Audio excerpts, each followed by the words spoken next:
Hi, and you're very welcome back to another bonus episode of the Leitrim GAA podcast here on finalwhistle.ie. And we're going to be talking a little bit more about the practicalities of the 50-mile challenge as it progresses through the month. And we're going to be talking to different people, local and a little bit further afield. And today I'm joined by someone from the Big Apple, although originally from these shores, Fenagh to be exact. Noeleen O'Neill joins us now to chat about all things New York Gaelic football, her own adventures in the Big Apple, and of course all things Leitrim football as well as a little bit of stories from the road as she's walking her 80 miles plus this year. We won't hold you that long, but you're very, very welcome to the podcast.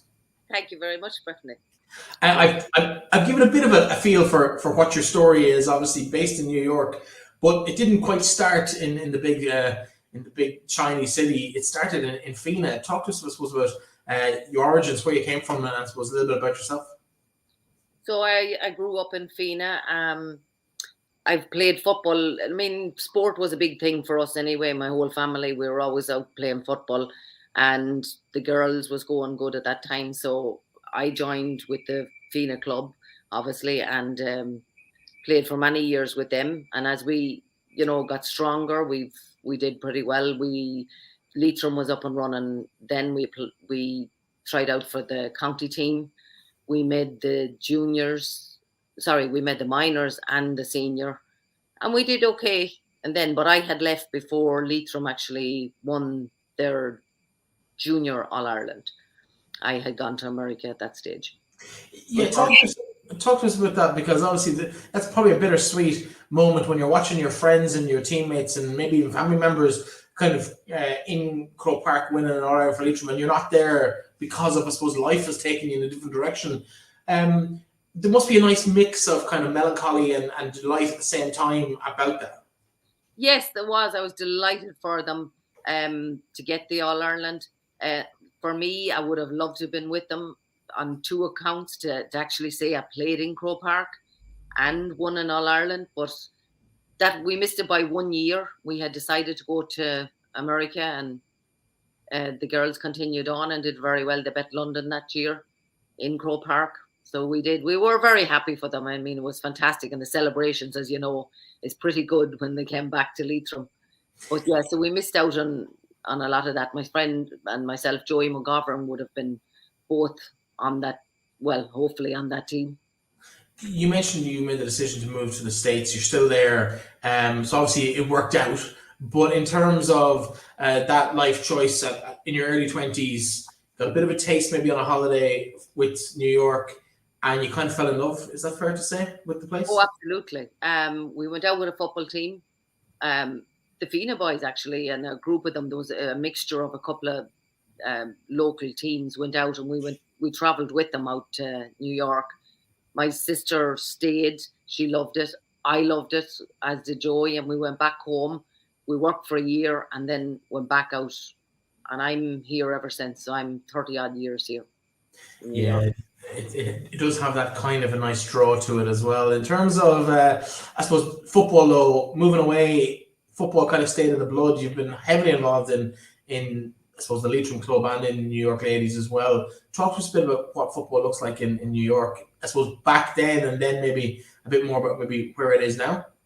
Well, back then was only the men had the football team, and Leitrim was very strong in New York at that time. So we were really always traveling around watching the games, supporting them.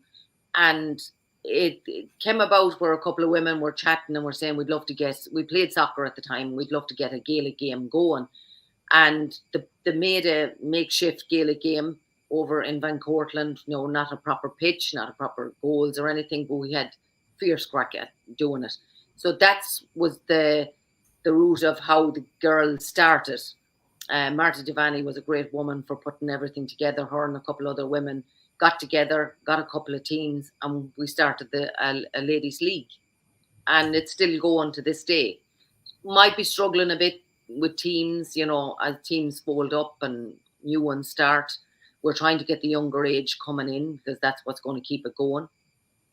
And so far, so good. I mean, there's about 5 senior teams, maybe 7 junior teams. So Yeah, and that's a pretty big operation by any standards. Like Leitrim's ladies club scene wouldn't be a whole pile bigger than that. So it's a huge amount of work involved in keeping that alive. What's the breakdown of players like? Is it mostly Irish girls going over who have played maybe as children or as young adults going over to and based in the States, or is it mostly organic New York born girls playing the game over there? well, it started with Irish girls putting it together, but then they started up underage where all Irish people would send their kids to a little group to play football. So that's come along, and now you have the Irish American, and even American playing it, and it's fantastic to see because some of them are incredible players and are the backbone of it. Yeah, one of I suppose, the Irish American, we can call her, as your own daughter, Kira, voted or selected as the player of the year this year. Leitrim, the club over there, winning the junior championship. So it's all very positive, I'm guessing, in the O'Neill household at the moment. Yes, it is. Well, the thing is that my two kids, both Ryan and Kira, they grew up with football. You know what I mean? They had no choice. I was going to football. They were kicking around the ball, so they got involved in it. And yeah, Kira, Leitrim over here has only started 4 years ago, so they've been very lucky. It took them 4 years to win the league out, and she's had two incredible years playing football. She really did, and she's played there in Ireland. She played for Athlone. She went back and played for Fenagh. So it's definitely in the blood. Yeah, I suppose Leitrim win the junior competition this year means they're in senior next year, as we all know. What's the chances of competing at that level? Is it like here where there is a big gap sometimes between different grades within the same sport? There will be a bit of a gap. I'm not saying it's impossible for them. Senior would be stronger. You know, you're dealing with older girls, but Rockland was another team that went from junior up to senior and competed very, very well. So it's not impossible, but I would imagine it'd take a year or two for them to come up to the level maybe of the senior team, and then again they might surprise us. It all depends, because you have new players drifting in and out. You know, girls that come to New York and might want to play, and they might join League. They have their selection of teams they can join. So Leitrim could be very fortunate to get good players from Ireland. Well, I'll be shocked if this turns into a recruitment drive. So we might move swiftly on. We might move swiftly on to the actual 50-mile challenge and Leitrim GAA. I suppose the passion still burned brightly, even though you've moved away 30 years. You can feel it in your voice as well when you talk about Leitrim, the kind of grow that's still there for the motherland. Oh, definitely. Yeah, I seen it up on Facebook about the Leitrim 50-mile challenge, and I didn't do it the first year, I'll be honest. So the second year, I was like, you know what, this might be just what I needed to get myself up and going and moving, because it's very hard over the winter to do something. Yeah, we all say we'll get out and we'll exercise, but unless you have something that you have to shoot for that makes you get up and go out walking, I think it's very hard to do. So I joined it last year. I really enjoyed it and was very surprised. You know, I did well, and I thank everyone for all their contributions last year. They were phenomenal. And I said, okay, let's give it a go again this year.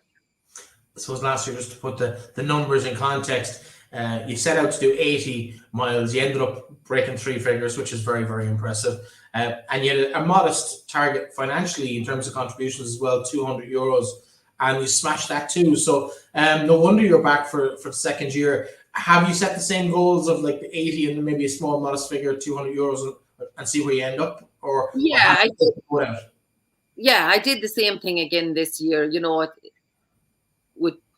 wouldn't expect people to be given huge amount, but I'm hoping maybe I'll put it out there and I might get more people to donate. So it's fine. And as for the miles, we will hope we can do the same again. I'm on target so far, but we'll see. Weather permitting, we should be good. Yeah, hard winters in New York can, I suppose, be fairly tough on the outdoors life. But what have you been up to so far? You're a week in now, 8 days. What's A weekend, and I'm there about 20 miles in, so we're doing good. And I have yet to do my walk today. excellent? So shooting for another 5 today, and we would be at the halfway mark. Nice, because of course you're already. It's early morning where you are at the moment, speaking to us from New York. In terms of I suppose getting out for a walk, doing 5 miles or 5K or whatever it might be for the given day or time out. What does that look like? Because obviously we try and hit different points when we're out on our walks in Leitrim. So we might turn right today, turn left tomorrow, go to a landmark the next day. There's plenty of landmarks that you could hit if you wanted to in the general New York area. Are you very much kind of just stick to the normal route, or is it get out and about and see parts of the city maybe that you haven't been to in a while? Well, so far it's been convenience more than anything else, and I've gone to the local park, Tibbetts, and it's basically the same thing I'm doing, which you can get it done pretty quickly, an hour and a half. You can clock in your 5 miles. I would love to go to other landmarks, and hopefully moving forward, I will throw in 1 or 2 of them, do a 20-minute drive. There's loads of them around. It's just a matter of just picking one and just going. I bring my dog with me. He's a great little fella to walk. So for that reason, I'd like to get out to different spots and do some different routes. Show him around the city as well. In terms of, I suppose, people joining you, I know New York, it works a little bit differently for the majority in New York. It tends to be a big event at the end of the month that people get behind and really support it in a big way. How can people get involved in that? Where can they get more information on that if there's someone from New York who might not be aware of that group and want to get involved? Well, it's been on Facebook. We put it out there. That's the only social media that I'm on. So I'm not sure if it's on different social media pages. And the way it is like all my friends will see it, they repost it. So you're hitting different areas like that. The local, the owner of the local bar, James Clark, he's said it to a lot of people, and that he's friends with. He puts a poster out there to them. They can see it that way. Yeah, but in terms of if someone who's not in that circle, or maybe not in the Yonkers area, but living somewhere else around the city and has an affinity to Leitrim and wants to get involved, wants to reach out, is Clark's Pub a pretty good spot to kind of keep an eye on? I know Seamus is very active on social media as well. Probably would be, yeah. But I think social media being the best place for it, because I actually haven't seen it anywhere else other than on Facebook. Now, maybe that's just because, as I said it before, I'm only on Facebook. But that's the best way to get through to people, I think, is through social media. Let's just to annoy myself and to bring up the wanderlust here as well. If you had to pick one place to go for a nice 5 mile walk around the city, where would you be? Would it be Central Park? Would it be maybe somewhere down around the World Trade Center side, or somewhere in the city, or would it be one of the parks, maybe Liberty Park, have a bit of a look at Statue of Liberty while you're out there? Well, definitely I'd say Central Park would be definitely worth the trip down to it. There's for people that's living in the suburbs, there's so many beautiful hikes that you can do.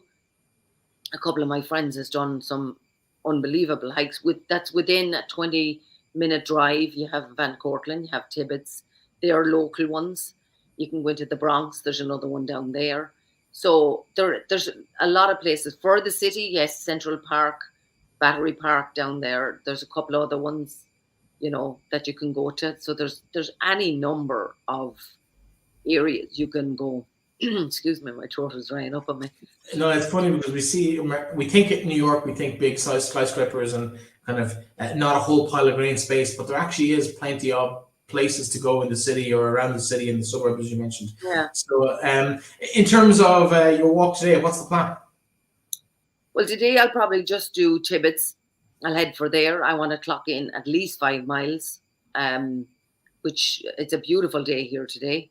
Cold, but it's sunny.